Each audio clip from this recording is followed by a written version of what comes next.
conference tomorrow morning. The McSwain Trauma Education Project is a not-for-profit. We've raised money through our website, through sponsored activities. All this helps us to do the work that we're doing all over the United States and now all over the world. So take a look at the work that we're doing, participate in these discussions.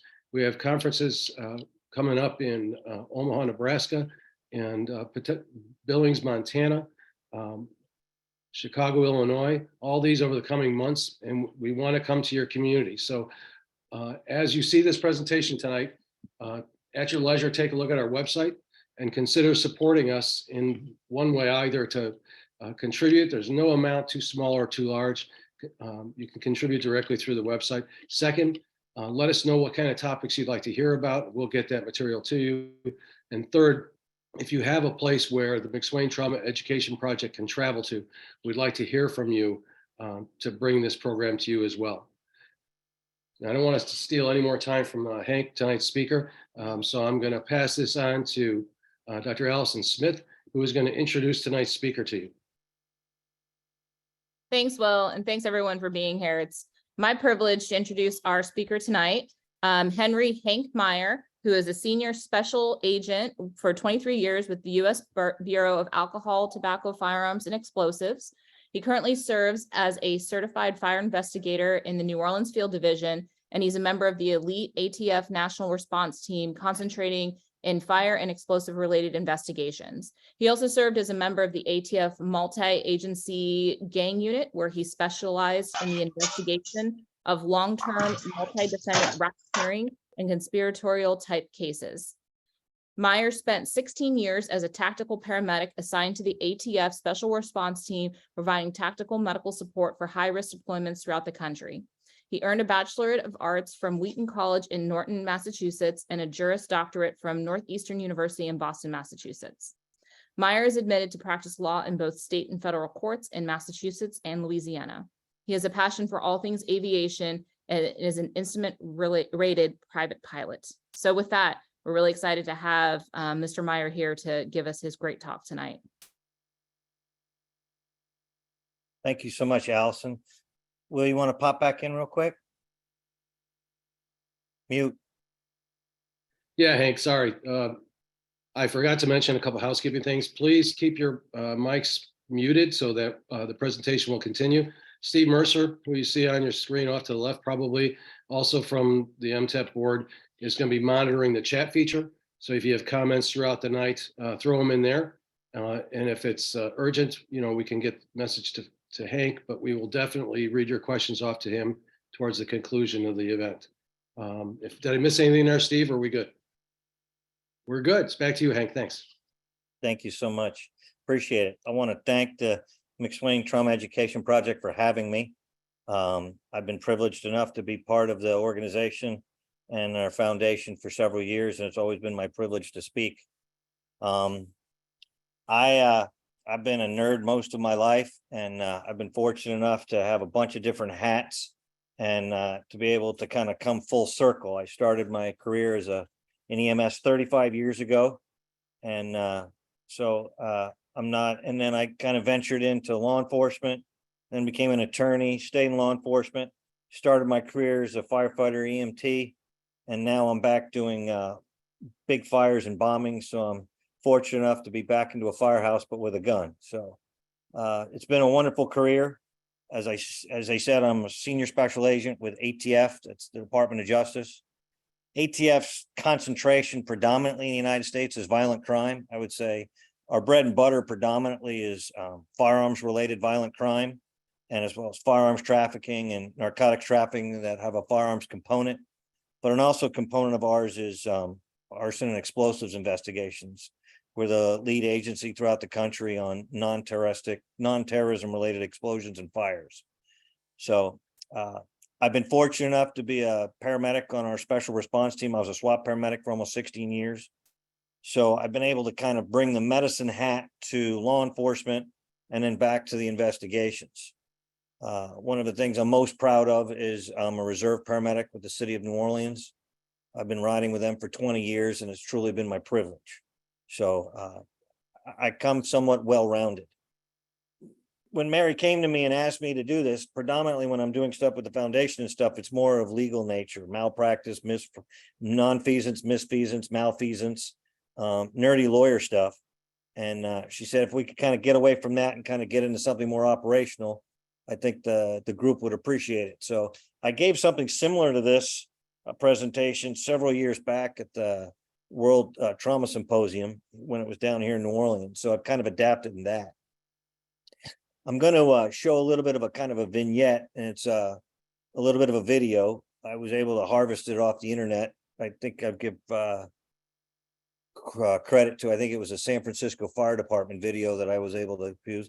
And I'm just going to show this video, and then I'm going to extrapolate on it and pull some stuff out of it and just kind of relate it back to, as an investigator, when we go to a scene that EMS has already been to. So you guys have already come and picked up the body and taken it off, or you've declared that the body is no longer survivable and the death has been declared in the field. And then we go and we put the pieces back together.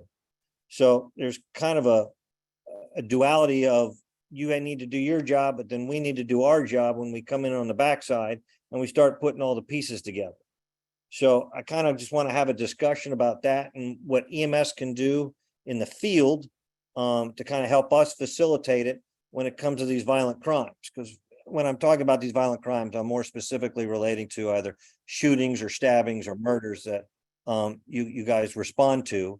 And from the investigator side, whether state, local, or federal, we're coming back. What are the kind of things that we're looking for, and what it is that you can help us do in concert with also making sure that you can perform your job? There's been a couple pictures and vignettes that are going to be very real.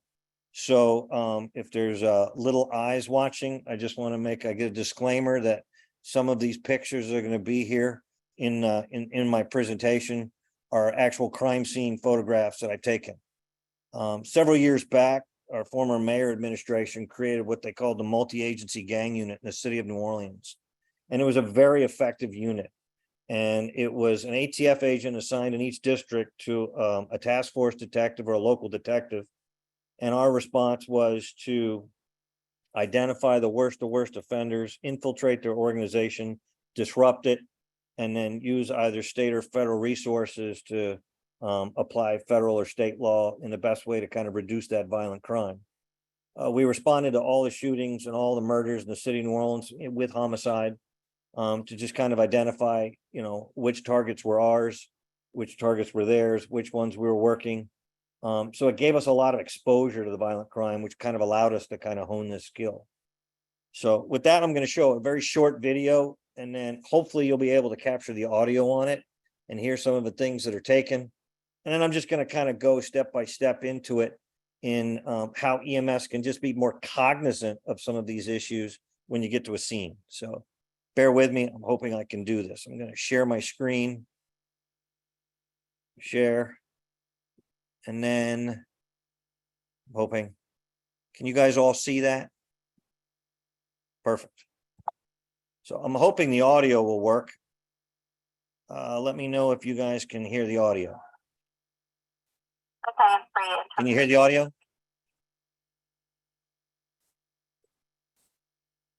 We're good. Hank.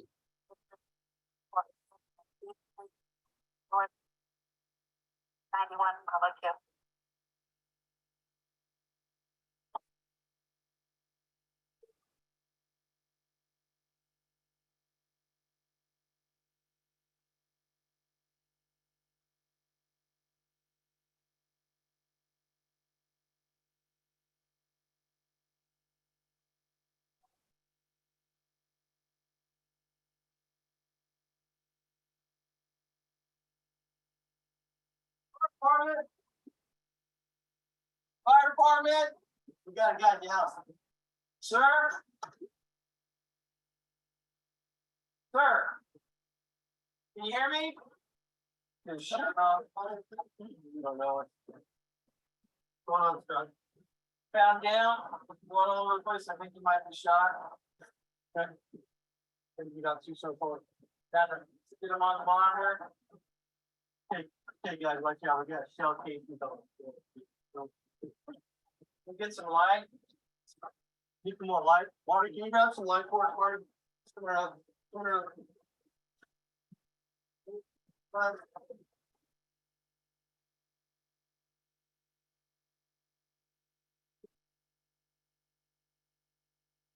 What, move this couch out of the way?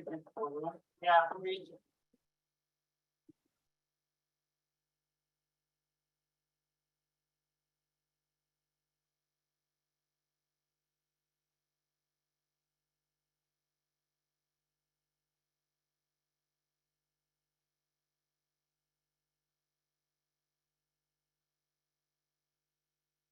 Roll him on the right side. Ready? 1, 2, 3. Take his back. Out.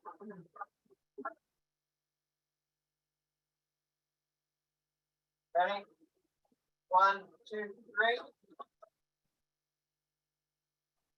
Good guys. Good guys.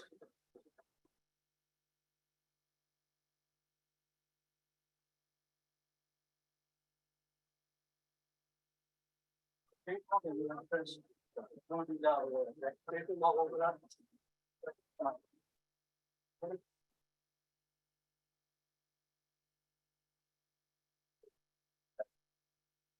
Now I have to see that. 1, 2, 3. Yeah. Have to go down.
So I really got to thank the San Francisco Police Department. They did a phenomenal video.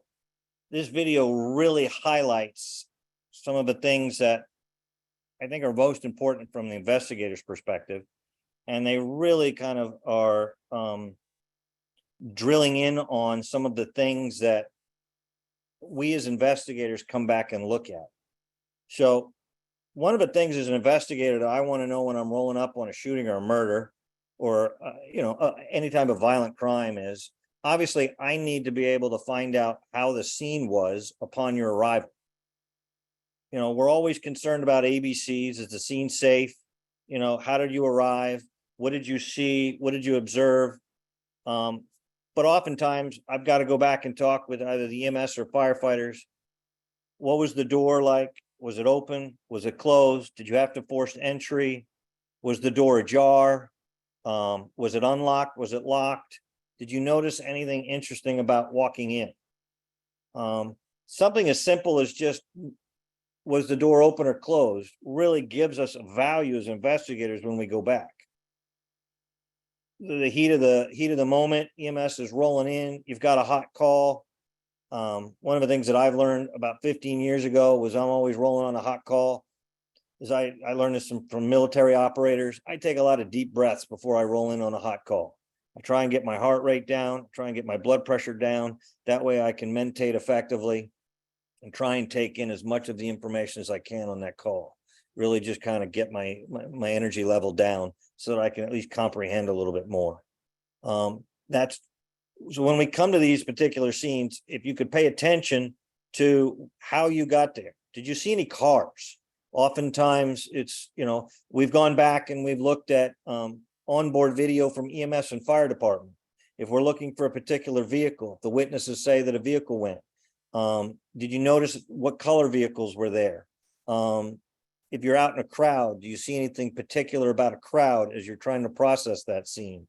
So trying to just mentate as much of this information in detail as you can is critical for us as investigators when we come back to the scene, because we truly have to try and put it back to the best way that we can as it was found, not only for the investigative perspective, but if we're also able to get it to a trial, it's also most appropriate to be able to give it to the trier of fact as to how the scene was. So if you notice, they came in on this particular scene, and I think this was specifically for training, they cut right through the gunshot holes on the shirt.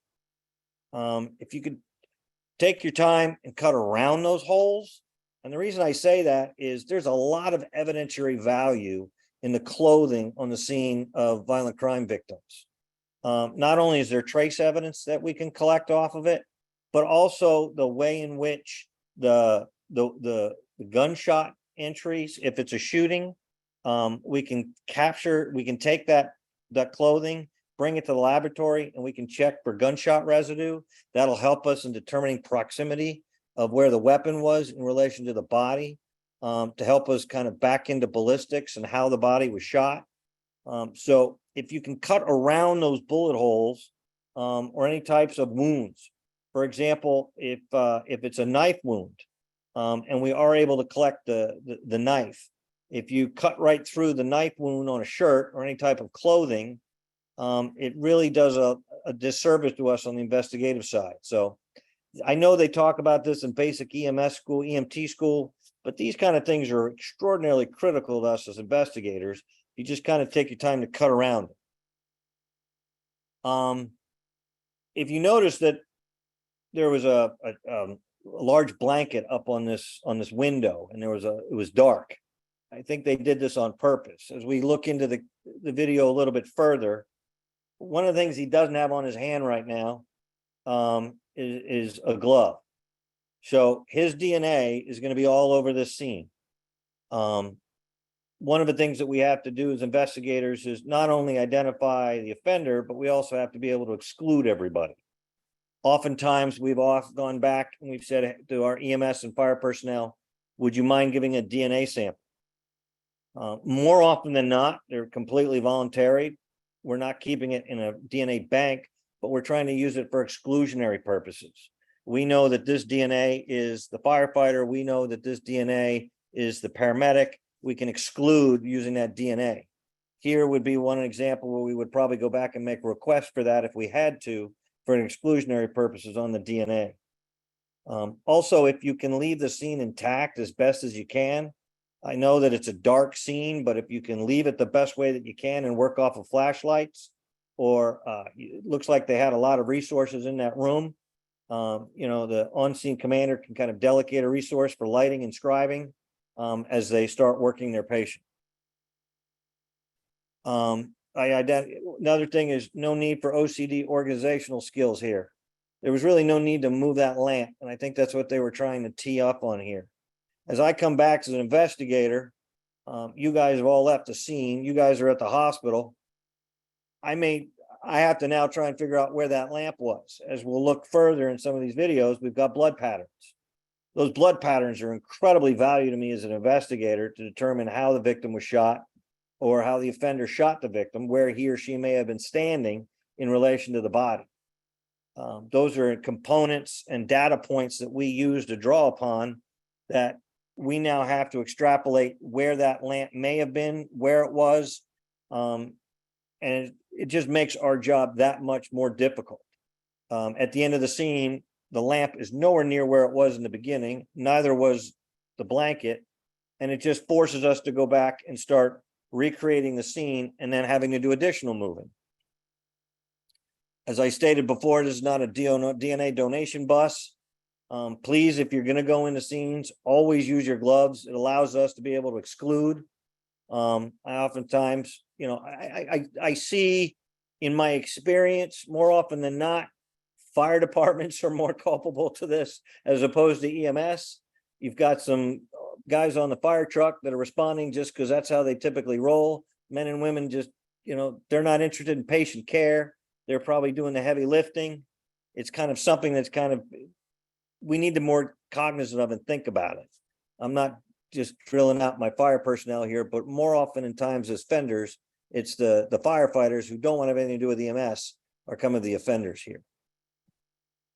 Crime scene evidence. So what is it that we're actually looking for? What is it that we're trying to do?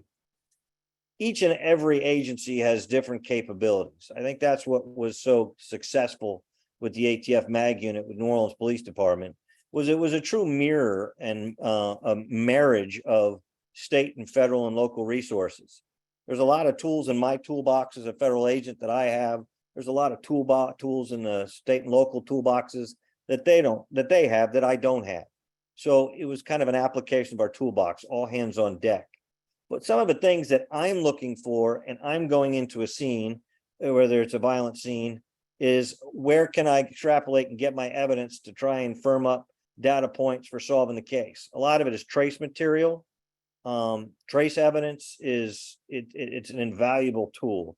Unfortunately, it is nothing like you see on television. It's very, very, very detailed and delicate.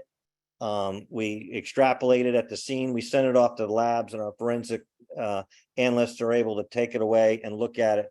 And it takes a lot of time. But we use chemists, we use biologists on the larger scenes, on the explosion scenes and the large fire scenes. We have engineers.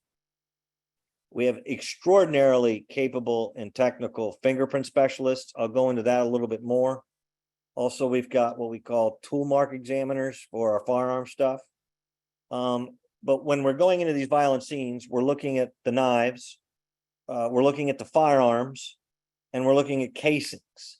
The casings on shootings are incredibly valuable to us. There's an abundance of evidence that's available to us in those firearms casings.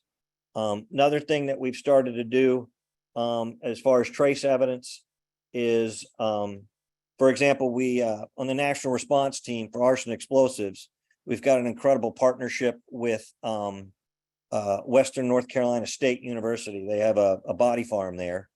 And originally, there has been a longstanding understanding in the forensic side of the house that DNA samples cannot be recovered from extraordinarily and deeply burned remains. Fires that go into what we characterize as flashover, where the inside temperature of a room is 12, 13, 1400 degrees, and a body is exposed to that. There's been a rumor or an understanding that we cannot capture DNA samples from violent offenders to the body, or things that were done violently to the body. For example, in rapes and sexual assaults. We've been doing a lot of testing, and we can say now that we have been successful in identifying DNA within an extraordinarily burned body, and we're able to examine that, get that, and then identify it. So that type of trace evidence is becoming so valuable in what we do. Palm prints, cartridge casings, and bullets. For example, if we can identify a bullet on scene, we can't say with specificity it came from that firearm, but our examiners and analysts can look at a projectile and say that it came from a certain type of firearm or a class of casing or firearm. So a 9mm projectile is vastly different than a .223 firearm. A 30-06 bullet or recovery is vastly different than a .556. So we can identify, if we do recover firearms, we can at least get closer as to which firearms were likely used in a particular scene, and then cross-reference it to casings. We also use this in bombing scenes. We also use this in large fire scenes, but we also use it in our violent crimes. There's kind of nuances and differences that our laboratory does versus state and local laboratories. I'm not saying they're necessarily different, but they're specific. So if I need a particular type of evidence, for example, I'll give you an example, purity levels of drugs. Under federal law, if you have a particular type of methamphetamine and it's a certain type of purity, so if you have a purity of 90% or more, you have a more of an exposure for minimum mandatory sentencing. Well, state and local laboratories don't do purity tests, so we'll actually send that laboratory off to the DEA laboratory, because the DEA laboratory actually does purity tests, and then we can use that later on in judicial proceedings. So when I say laboratories, it's again, I say it's the marriage of all agencies involved and which laboratory is going to get us the best result in the end result of the investigation. Your boot patterns look very suspicious. If you notice, everybody was walking around. Everyone was stepping on the blood. They were traipsing the blood. As you get to these scenes, please be extraordinarily cognizant of where you step. On some of these, we'll see that they were stepping on some of the casings, and also on the blood, and then they're traipsing the blood out. So as I go back as an investigator, I need to determine, was that the offender's blood pattern that was walking back out of that structure? Was that EMS? Was that fire? If you could just use a little bit more caution and prudence when you're walking around, it's going to save us a lot on the back end. Casings, I see no casings. Casings, ATF has, I'll show you a slide. The casings are really oftentimes a phenomenal, what we call glue in holding the casings back, the cases back together. If you look at each and every one of those casings down below, unless it's a rim fire, usually it's a center fire firearms. We can also go back on rim fires, but every firearm that fires off a casing has a specific, what we call the DNA. Every firing pin is different in every particular firearm. So we can grab these casings at the scene, and if we eventually, so for example, if I grab 6 casings that were used from a firearm at this scene of this offender, and there was a drive-by shooting or a shooting several weeks before at a different location, and those casings match, I can affirmatively say that that firearm was used in both shootings. I may not have even recovered the firearm, but I can say that one particular firearm was used at both of those scenes. Then when we're able to identify the firearm or recover the firearm later on, either an offender or a colleague or an associate, we're able to then match that firearm to those 2 particular shootings. So there's also a bunch of other evidence that we can get from those particular casings that are on those scenes. So the casings are incredibly valuable, these scenes. So as you're walking through those scenes or you're working those scenes in EMS, please be cognizant of those casings and try and leave them as alone as much as you can. Also, if you can just, as I just said, this is kind of duplicitous. If you can just kind of stay away from those casings. Again, it's called the National Integrated Ballistic Information Network. So the more and more agencies that we can get involved in online with this system, it's to our advantage. We have all these systems where we tied in on pretty much all major and regional police departments are involved. And we go back and we add those casings, and we're able to tie shootings of firearms. As you know, they travel all throughout our country. So we can identify firearms that are used in other parts of the country. So it's very, very particular.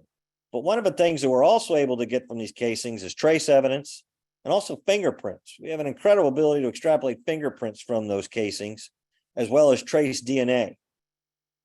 One of the things that, for example, I may not be able to prove that an offender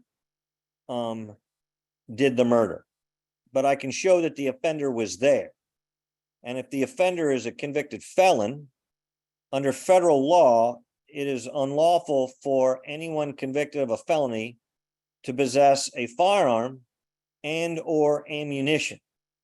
So let's just say I don't have the firearm, but I can show that maybe the offender was there, and I can show through either DNA or fingerprints that the offender possessed or touched that ammunition.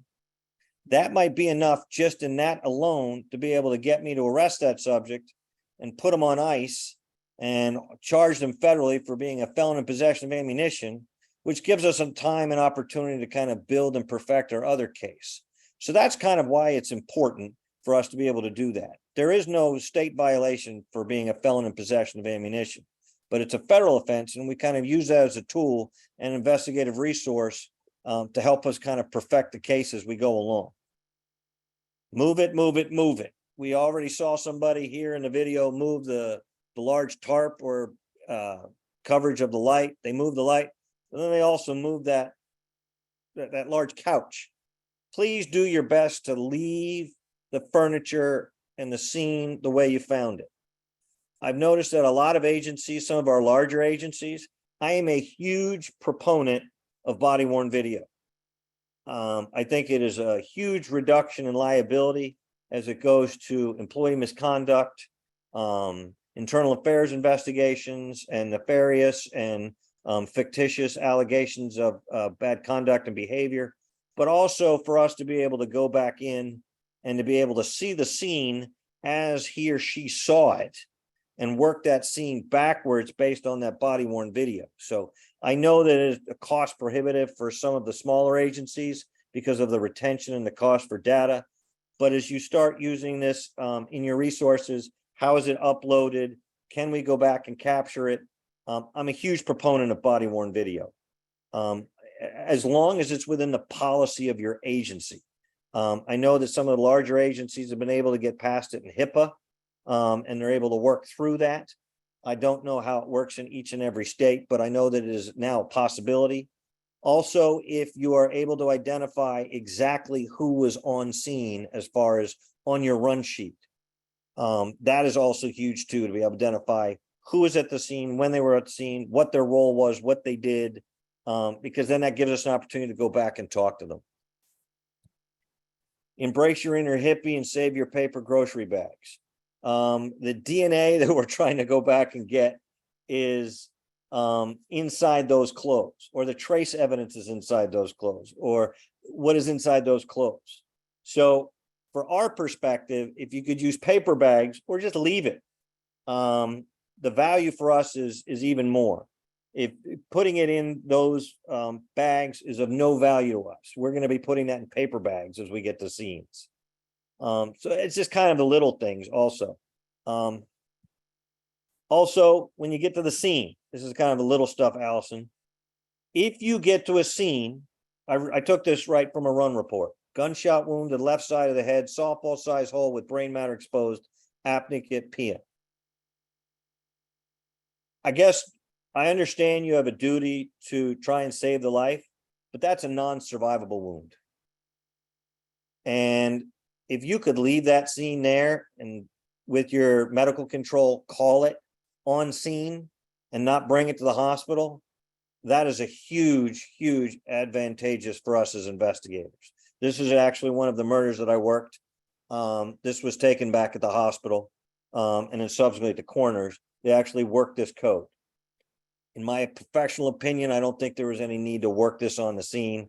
It was a completely non-survivable, clearly based on the run sheet. We can gather more evidence from the scene and work this at the scene, as opposed to trying to back into it from not only the coroner, from the hospital.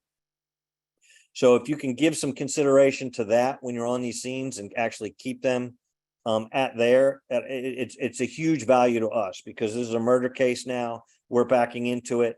Obviously, there's really not much EMS can do at this particular scene. Likewise, for something similar to this, that was an exit wound. This is an entry wound. If you've got those 4 entrance wounds, and this is what you're going to write in your run form, this is straight out of the run form. When moving patient out of the car, noted amounts of blood and brain matter on shoulder, apnea pia. If you could not work this patient up and work with your medical control to call it, and then let the homicide investigators come in and do his or her job, that is a huge value to us. It brings more value to us to being working the scene on scene as opposed to not. Perfect example, this was a murder I worked also in New Orleans. EMS came in, they called it right then and there. This was an opportunity for us to identify the location of the body, identify trace evidence on scene from the body. So that trace evidence is more likely going to be present here, as opposed to that trace evidence that's been transported in an EMS ambulance, been to the hospital, been to the trauma room, died on the table, and then transported to the coroner's office. We have more opportunity to gather our leads and our investigative leads here on scene than we are in any other location. So if you can call it on the scene, please do it. it is of huge value to us. I understand that your role is to save that life, but if you can't save that life, my role is to get answers, develop the facts, and to hold him or her who did this responsible. So there's kind of a duality of roles here, but I think that we can generally work in concert. Great job. They left one on the scene. This is going to be an entrance wound, high capacity entrance wound. They left it on scene. This particular one did not have gunshot residue, but we were able to gather a whole bunch of evidence on scene for these particular ones. So please leave the stuff on scene. And no matter what, just go home safe. Obviously, that's the defining factor here is every one of us wants to go home, whether you're fire, EMS, law enforcement, go home safe. Keep your head on a swivel.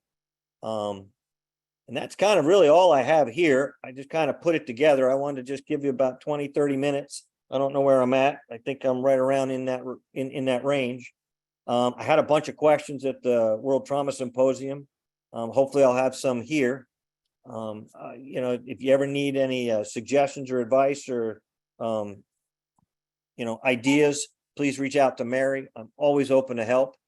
Towards the end of my career and kind of venturing towards my my second mantra as my retirement window looks, but I'm always willing to talk to my brothers and sisters in both fire, EMS, and law enforcement. So with that, I'll kick it back to the education team, and I'm open to any questions you guys have. Hopefully you learned something, and I genuinely appreciate and thank you for having me. Hank, thank you very much for your presentation this evening. We've got the chat feature open for those individuals that may have some questions or comments regarding Hank's presentation. I will, one comment, and I'm glad that you brought it up and everything, is the body camera recording devices that are being utilized and everything, and how important it is to make sure that your facility that you work for has a policy running it and that they run it through their legal department, because there has been some good and bad that has come out of EMS with that has on-scene videos and things like that. And also, I appreciate your comments in there and advising people to make sure that they have a policy that covers it and the storage and where it can go with that.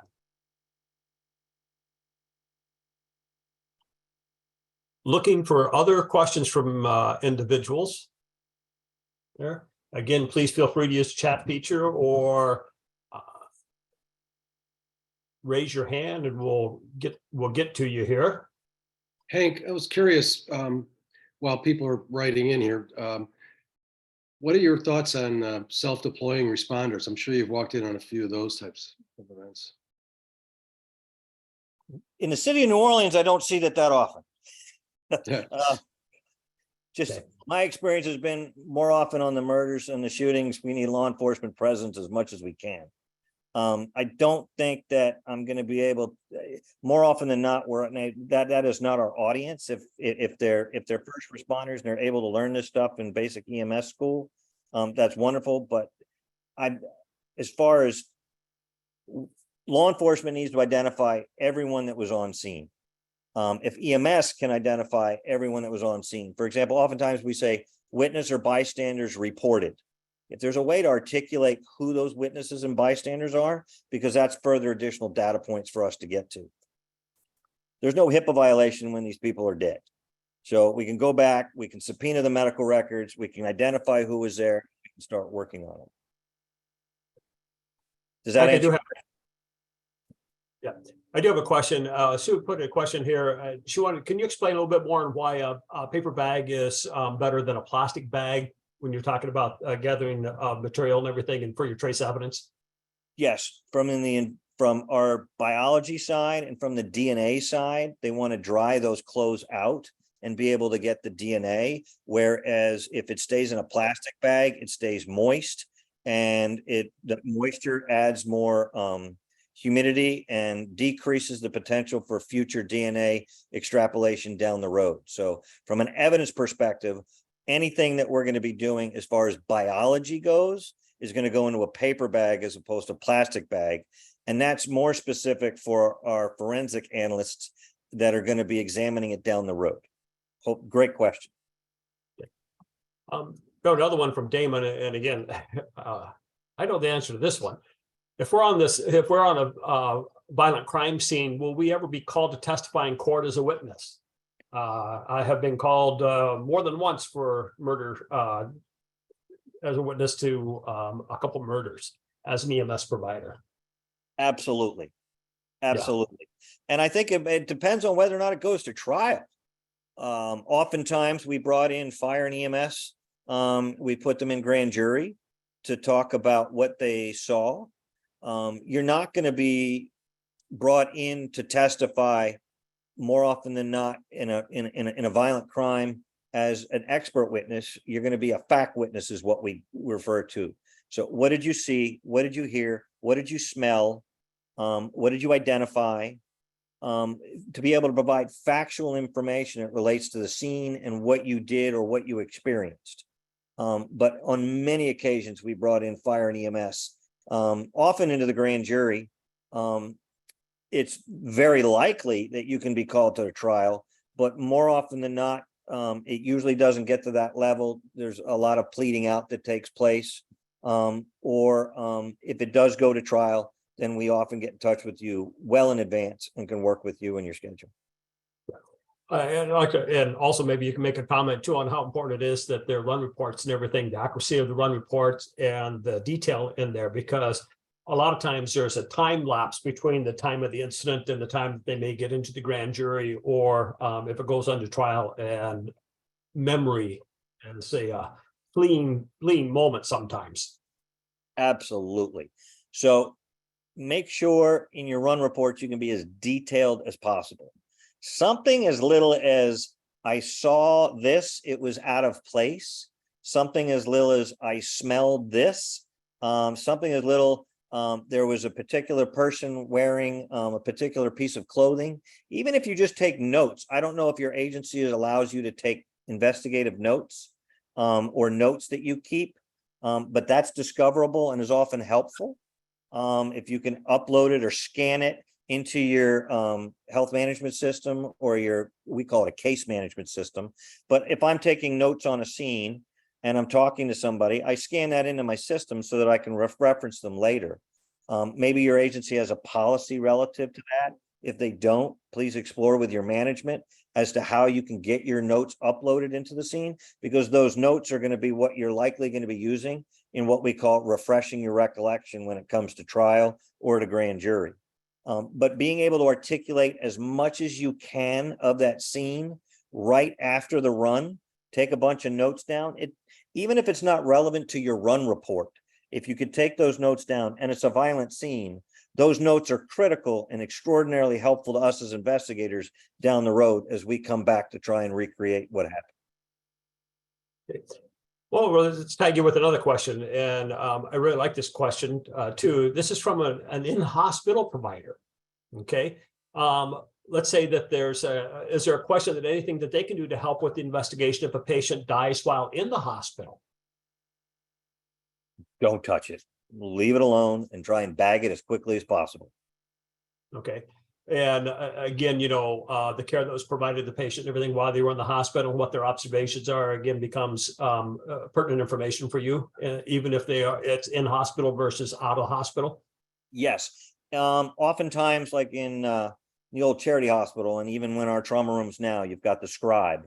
If trauma surgeons, emergency room surgeons, ER nurses, all of the healthcare providers, if they can articulate any anomalies or anything of interest or anything distinguishable that they see or hear or observe while they're in, if the scribe can take those into notes, we're obviously going to be getting those during subpoenas in the backside. But if there's something that just is not quite right, speak up to it, get it scribed. That way we can look at it either one with the coroner, or two, we can look back through it with the investigative notes and kind of look into it. And oftentimes it's a little tiny detail that can really help us, oftentimes break a case. Great question. It's attention to detail. We're all professionals here. If something's just doesn't fit or work, try and examine, articulate why. And rather than describe opinions. If you could just describe facts, that would be most helpful to us. But great question. Well, let's move on to another good question.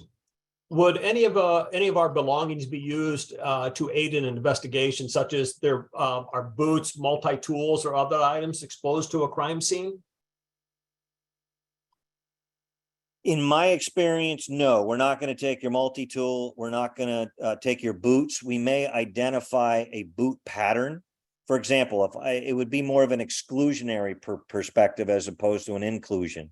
So if you're on scene and you've got a unique boot pattern, for example, Danner boots have a very unique boot pattern. If I can look at your boot pattern and see it and it matches the scene, well, then I can say, okay, I can exclude that first responder as being where that boot pattern was and why we would maybe find biology on it. As far as, taking equipment from you, no, because the notion that trace evidence is now on your equipment is de minimis at best. Oftentimes you've already gone back to the station, you've deconned it. I may ask you or want to know what it was that you used. Did you use a serrated blade? Did you, in one particular area to open a boot, or did you use trauma scissors, or what was the tool that you used, so that we can at least reference back to what it is that we saw and we can explain and exclude. More often than not, we're trying to exclude as well as the reason. Hank, I was on a call and a discussion the other day, and the group talked about, well, the police are always first on the scene. And my personal pre-hospital experience, that was not the case. Frequently, we were there, and then if the patient's critical, we're picking up and moving before the police may have arrived. Now, so that presents a challenge to you, I would think, that the scene's not secure once, EMS leaves. Typically, we would grab personal belongings and stuff like that to go along with the patient. What kind of a problem is there, and is there anything we can or we shouldn't do if we're leaving the scene that's not secure? Absolutely fantastic question. So we're always going to go back to what we call the best evidence rule. If it's I'm surmising this would be kind of in a rural situation where you're in a rural scene and it's an act of violence and they need to stash and go, and there's a chance of survivability, and then the scene is left unprotected. Oftentimes, if we can leave maybe with somebody, whether it's a volunteer firefighter or fire police or somebody within the chain of why we're there to hold the scene until law enforcement gets here, that would be probably the best solution. If we can't and you have to roll fast, I don't think there's anyone that's going to second guess you if you start taking patients in the ambulance and you start taking pictures with your phone of the scene of how you found it, at least to be able to document it for those that are coming in behind you that you can't keep the scene. So if you're a two-person truck and you've got a roll and you've got a violent critical patient that suffered a violent crime and EMS fire department, police is not there, try and take a few pictures of the scene and then you might be able to upload it. But I have not come across that, at least, and I guess I'm fairly fortunate in the city of New Orleans, we've got so many people on the scene. We can do that, but at least get pictures so that we can say, is this a reasonable replication of what you saw when you were on the scene, to be able to refresh your recollection as a fact witness when we come back. Great question. Thanks. I'm sure that's helpful for folks. And again, Hank, if you just make a comment, again, your service should have a policy on the photos and things like that. Absolutely. Make sure that you have that's covered by policy in there, or sometimes those pictures are useful. We do have here's another good question. Again, here it says, for providers without police backup, if we are attacked, what do we do? First and foremost, take care of yourself. The actual priority here is you. You want to go home safe. Pardon me, I'm in a fire station and they're just getting toned out. So if that's too loud, I apologize. Take care of yourself. Obviously, you're of no value to your patient or your partner unless you can go home. So absolutely take care of yourself. If you are a victim of a violent crime on scene, obviously, if you can continue in your role and perform your duties, do so, and then notify law enforcement. And then it may be that some of your person or your uniform or your clothing then becomes and has an evidentiary value. But at the first thing is stay safe, go home the same way you started your shift, and then contact law enforcement if you're a victim of a crime there. And then it'll be up to him or her to decide whether or not your clothing or your equipment or you or your person need to be examined or retained for evidentiary value. I hope that answers the question. Yeah, I think it did. Again, Hank, we can't thank you enough for your presentation tonight and everything. And where, some people may think that this, that you sort of, it's kind of basic and everything. But again, it's very important, I think, to remind ourselves of what those basic actions are inside there. Like you said, let's stay safe. Let's be in there. Let's keep our eyes open.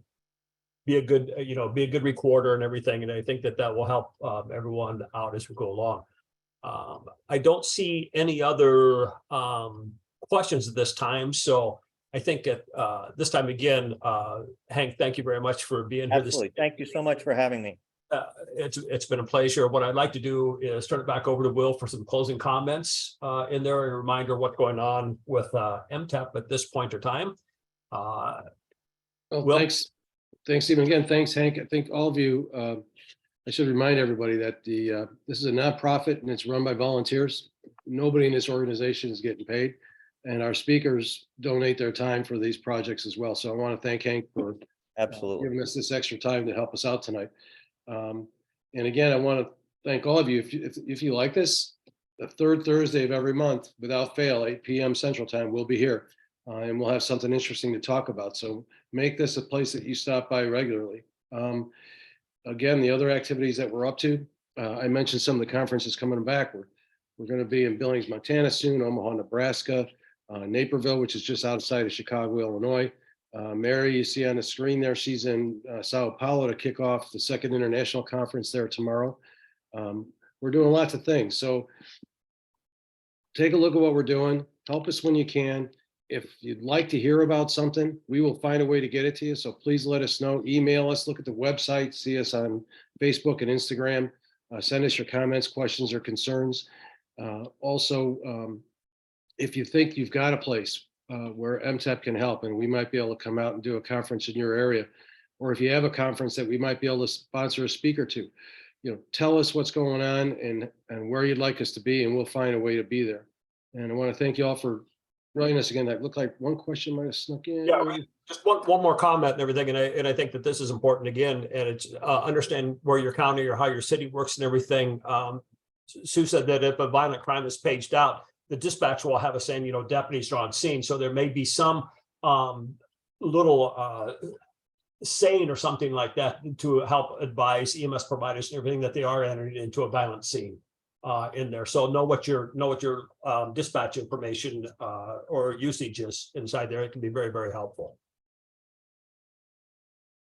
Well, thanks to the other board members, Allison, Mary, and I know Ron was on earlier because he mentioned listening to the opening. So again, thank you all for being here.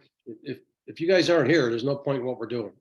So like I always like to finish, Dr. McSwain would always ask us, what have you done for the good of mankind today?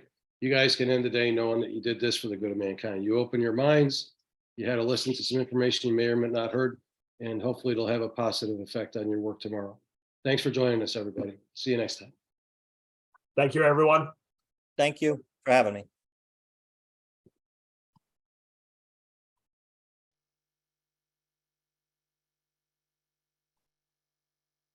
Thank you.